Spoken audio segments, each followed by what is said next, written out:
জীবনে প্রথমবার তান্দুরি বানাতে গিয়ে যে আমাদের সাথে এমনটা ঘটবে আমরা কখনো স্বপ্নেও ভাবিনি। চিকেনগুলো বসানোর আগেই সব পড়ে গেল। এই যে আমার বেহেন, তো এখন কি হবে? এখন চিকেন তান্দুরি হবে।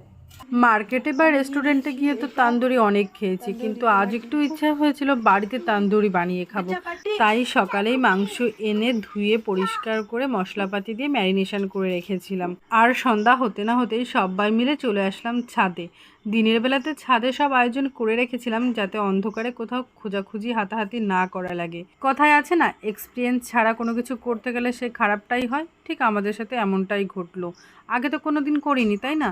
আর এই যে জালির নিচে দুটো ইট দিতে গিয়ে যে এমন কাণ্ড ঘটবে ভাবতেও পারিনি। সব মাংসগুলো উল্টে পড়ে গেছে। তারপর আর কি, সেই মাংসগুলো খাওয়ার যোগ্য ছিল না, বাধ্য হয়েই সেটা ফেলে দিতে হলো। আবার নতুন করে জালের উপরে মাংস পাতাতে আগুনটা যেন নিভে যাচ্ছে।